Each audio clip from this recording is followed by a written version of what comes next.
Well, that worked out. Music ended right when the clock switched. Hello, welcome back. Now we start the second chunk of the class. The second chunk of the class starts with looking at times when the model of perfect competition does not apply. But before we do that, we want to do a couple of clicker questions. Reflecting on the midterm, which statement about the midterm fits you best? A, it was the same format and difficulty as you expected. B, it was the same format but more difficult than you expected. C, same format but less difficult. D, a different format. And E, I know nobody's in that category, but I always have to have an E. A, B, C, D, or E, if you would.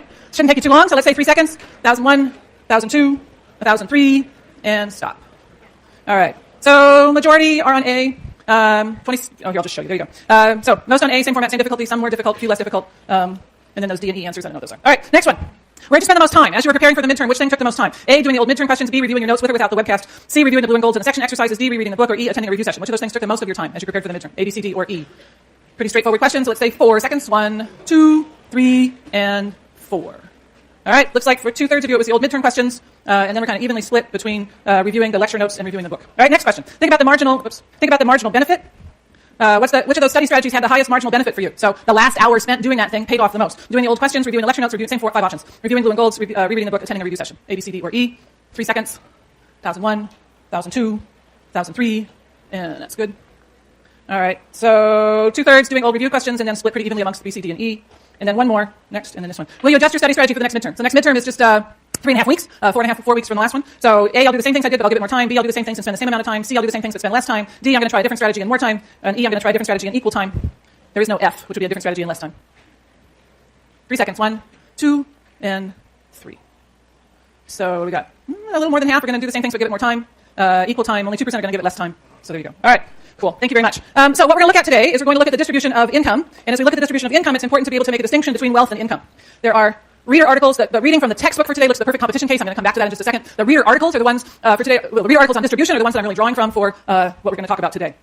So wealth versus income. We talked about wealth versus income when we talked about wealth effects and income effects on shifting the demand curve. Wealth, you remember, which is also called net worth, is the difference between the value of their assets and the value of their liabilities. It's evaluated at a moment in time. I can figure out perhaps what my wealth is as of this very minute on this very day. It's not something we say per year or per month. It's as of a particular day. The assets that we own could be real assets. That's things like houses and cars and jewelry and artwork. Could be financial assets. That's things like the balance in a checking account, a balance in a savings account, the value of stocks or bonds or other financial assets. Liabilities are things that we owe to other people. So the value of a car loan, a student loan, a mortgage loan, anything like that, credit card debt, any kind of debt that you have. And the difference between assets and liabilities measures your worth, your wealth, your net worth, not your worth as a person, but your financial net worth or your wealth. On the other hand, income is evaluated over some period of time. You can talk about your income per hour. That would be your hourly wage, per day, per week, per month, per year. Typically, we talk about an annualized income. So what's your income per year? Sources of income tend to be first labor income. That's the one that most of us are most familiar with. So what we're paid for our time as we work for someone else or ourselves. Property income. So if you own an apartment complex and you rent out apartments, the rent that you receive would be part of your property income. Transfer payments. Those are payments that we receive from the government for which we give them no work in return. So Pell Grants are an example of transfer payments. Social Security is an example of transfer payment. Temporary assistance to needy families is an example of a transfer payment. Those are examples of income. And again, that income is evaluated over some period of time. We're going to focus today on the distribution of income. There's just, go back. There's just simply not enough time. Even if I talk as fast as I'm completely capable of doing, there's not enough time today to talk about both the distribution of income and the distribution of wealth. I'm going to show you one slide on the distribution of wealth, and most everything else we're going to do today looks at the distribution of income. Most of the chatter that you've heard over the last, when did the Occupy movement begin? 2011. Over the last 3 years has been about issues around the distribution of income. So that's what we're going to look at today as well. The big bottom line of the first part of the course is this. In perfect competition, if there is perfect competition, then in the long run, firms will produce the profit maximizing quantity where the price that they charge is equal to their marginal cost and average total costs are minimized. That's the big takeaway from the first third of the course. In the long run, in perfect competition, firms will charge a price that's equal to marginal cost and is where they are producing at the minimum of the average total cost. If they're not at that minimum average total cost, they're incurring losses or enjoying abnormal profit that leads to exit from or entry into the industry, and that exit and entry leads us ultimately to this long run position where firms are producing the profit maximizing quantity where price equals marginal cost and the average total costs are minimized. We call that the Pareto optimal or Pareto optimality, Pareto optimal position, solution, whatever.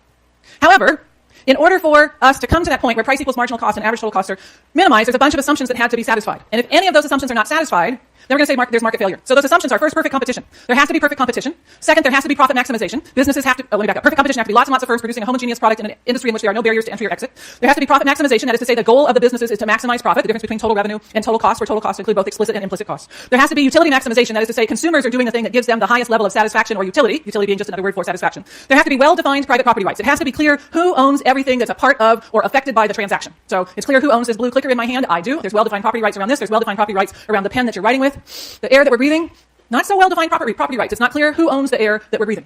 The person who walks in wearing way too much perfume and so everybody else around is or the person who's trying to breathe and can't breathe when there's lots of perfume. Who owns that air? We don't have well-defined property rights around air. Fourth. And then the fifth was full information. So if there's full information, if all parties to the transaction have full information about not only themselves, but of course obviously the other person, then if those 5 assumptions are satisfied, we get that Pareto optimal result of price equals marginal cost and average total costs are minimized. If any one of these 5 is not satisfied, then we say that markets fail. There is market failure. Now, markets don't fail in the sense that they seize up and completely die. Markets fail to produce the quantity where price equals marginal cost and average total costs are minimized. So market failure means we're not at that sweet spot where P equals MC and ATC is minimized. So if any of those 5 assumptions is not satisfied, then the market will not produce the quantity where price equals marginal cost and average total costs are minimized. We're going to spend the next 2 weeks looking at different instances of market failure. Maybe, 2 weeks. So the rest of what we do in micro is looking at different instances of market failure. But before we start looking at market failure, let's go back and think about what the implications are of a perfectly competitive model for issues of income, how much income we earn. In perfect competition, in the long run, competitive equilibrium, profit equals 0. The accounting profit is going to equal the opportunity cost of labor and money.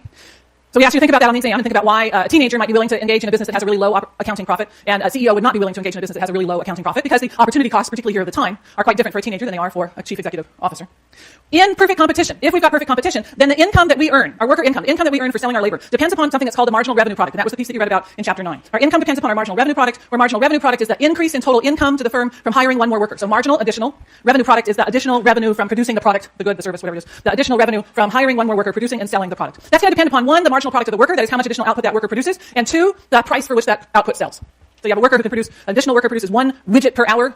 That's going to be at 1 level of marginal revenue product. You get an additional worker produces 12 widgets per hour. That's a much higher marginal revenue product because the marginal product is higher. And again, if the price differs, that affects the marginal revenue product. This assumes perfect competition in the market for labor. So workers are paid the value of their marginal revenue product if there's perfect competition in the market for labor. That is to say, there are lots and lots of workers who are all exactly the same, homogeneity in workers. That there are lots and lots of employers, none of whom has a particularly large share of the market. And that there's no barriers to entry or exit. So for perfect competition to be the right assumption to apply to labor markets, we have to have homogeneous workers, lots and lots of employers, and no barriers to entry or exit. If that's the case, if we have perfect competition in labor markets, if those assumptions of perfect competition are satisfied, then the resulting distribution of income reflects the difference in our marginal revenue products. It reflects the difference in our skills and our talents, as well as the difference in how much we can sell our output for. So if we have perfect competition in labor markets, if workers are homogeneous, if there's lots and lots of firms, if there's no barriers to entry or exit, then how much people are paid is a reflection of their skills and their talents. That is what determines their marginal product. Reflection of how much they can sell their output for. The same exact professor working at Harvard, that's a higher priced output than what we get, than what you sell it for here at UC Berkeley. And in that case, the policy implication relative to should we do anything about the distribution of income is do nothing. If we've got perfect competition in labor markets, then we have differences in income. We have rich people and poor people simply because we have differences in skills and talents, and we have differences in how much they can sell their output for. And there's no need for any kind of intervention then in that market. We should do nothing if there's perfect competition in labor markets. So the key question, of course, then, is do these assumptions of perfect competition apply? Well, let's think about the question from last time's exam that you looked at, the lawyer's question. If there's perfect competition in the market for lawyers, it means that all lawyers are exactly the same. Somebody who gets their degree from an online school is exactly the same as somebody who gets a degree from Harvard Law or Berkeley Law or Hastings. Is that true? Are you indifferent between hiring the person with the online degree and hiring the lawyer that has a really good degree? Probably not. It means that the lawyer who specializes in criminal law is exactly the same as the lawyer who specializes in corporate law. I don't know. If you're arrested for a crime, you want somebody who practices criminal law or corporate law? Probably criminal law. So these assumptions of homogeneity in the worker, not satisfied. Certainly not satisfied in the market for lawyers because there's definitely a distinction between one lawyer and another. LSAT scores differ. Where they go to school differs. What they specialize in differs. CEOs. They all the same? Pick one up, plop them down, put another one in place? Nah. Could you take somebody in this room and substitute, I don't even know who the CEOs are. Take out the CEO of Google, and who's the CEO of Google? Is that the Larry Ellison guy? I don't know. Take out the CEO of Google and put one of you all in. Is it exactly the same? Probably not. Maybe for this gentleman down here, but probably for most of you, not exactly the same. There's not homogeneity of labor, which means that these assumptions of perfect competition fail to apply. They fail to apply. Well, if these assumptions of perfect competition don't apply, then that nice clean conclusion that the differences in income are things we don't have to worry about, because after all, they're just a reflection of the differences in our skills and talents, that conclusion doesn't apply either. Because that conclusion about income differences reflecting differences in skills and talents came from or was based upon an assumption of perfect competition in labor markets. So let's do 2 things. Let's look at the facts around the distribution of income, particularly in the United States. That's what we're going to focus on today. And then let's think about what the research is showing on what does determine the differences in income. All right, a little bit of background. Usually when we talk about the distribution of income, we take the population and we divide it into fifths. Think of it this way. We're going to line up the population in order by how much income they earn. So down here is going to be the people who make, on your left, is going to be the people who make the smallest amount, the lowest amount of income every year. And then we're going to go along here. And someplace in the middle is the person who makes the median amount, half below and half above. And then way over here on the far end are the people who make the highest levels of income in a year. So we got everybody lined up, lowest to highest. And then we're going to take that line of people and we're going to divide it into fifths, or what they call quintiles. Did I put that word up there? No. We're going to divide it into fifths, or what are called quintiles. And so we're going to talk about the bottom fifth, which is the bottom 20%, the next 20%, the middle 20%, the third 20%, the top 20%, and so on.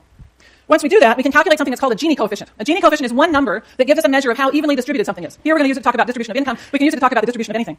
If the Gini coefficient is 0, it means whatever we're talking about is equally distributed. Everybody has exactly the same amount. So that when we line people up, it was hard to do because everybody has exactly the same income per year. That would be a Gini coefficient of 0. On the other hand, if one person earns all the income and everybody else has nothing, 0.00000000000000001 over here, the 1, then that's a Gini coefficient of 1. And the Gini coefficient is going to vary between 0 and 1. So 0 is perfect, and 1 is completely imperfect or unequal, perfectly unequal distribution. All right, here's a clicker question. I want you to think about, I'm going to show you 5 different economies, and I want you to choose which of these different countries you would live in. Now, you don't know, as you choose, you don't know what income group you're going to be born into. So let's take what's called a Rawlsian assumption from the work of Rawls and assume that you've got a 20% chance of being born into this lowest 20% of the income group, and you've got another 20% chance of being born into the second group. You've got a 1% chance of being in the richest 1% of the population, right? So it's completely random. You don't know what group you're going to be born into. Here's our 5 countries, A, B, C, D, and E. So we've got income per person per year, and you get to choose where do you want to live, A, B, C, D, or E. The top 1%, so not just a 1 out of 100, but a 1 out of 1,000. So the 1 out of 1,000 person who earns the most. 1.1,400,000, 424,000, 460,000, 379,000. To be in the top 20%, means a cutoff of 47,000 or 28 or 28. You can read that across. The mean, so the average added up divided by the number of people, is there in the third row. To the income, the top income level down here in the bottom 20%. So if you're in the bottom 20%, what's the income that's earned by the person who's just here on the edge between 20 and 21%? And then we've got some social indicators. Life expectancy in years. The number of deaths before age 5, so childhood mortality. How likely is it that little kids will die? And then the Gini coefficients. Remember, a larger Gini coefficient is more unequal, a smaller Gini coefficient is less unequal. So choose one, A, B, C, D, or E. Make a choice as to where you would like to live. 3 seconds. 1, 2, and 3. All right, so let's see what we've got. We've got 24% of you would choose to live in the United States.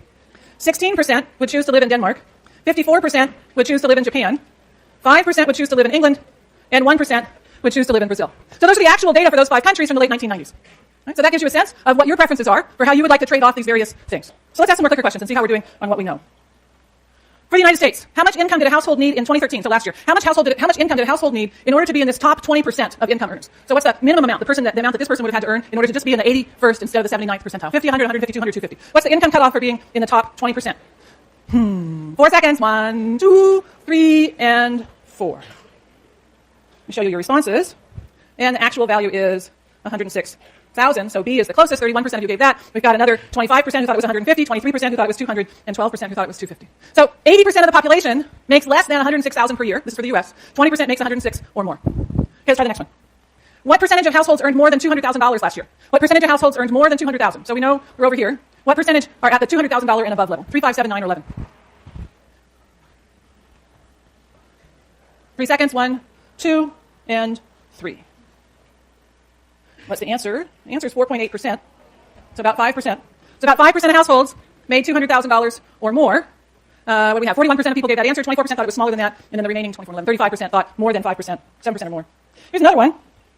What's that? Do this. How many years does a worker, that is somebody who's a production worker or not a supervisor, so how many years does a worker need to work in order to earn 1 year of CEO pay? How many years does a worker need to work in order to earn the amount that a CEO earns in 1 year? 25 years, 50 years, 100 years, 200 years, 300 years? How many years?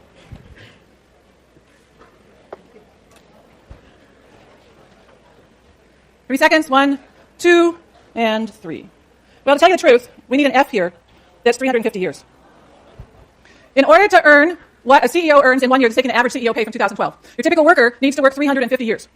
Let's see, do the math. If you started in 1650, right? If you started in 1650, 350 years. So if you started in 1664 and added up the income for every one of those 354 years from 1664 until now, the typical worker would earn what a CEO makes in 1 year.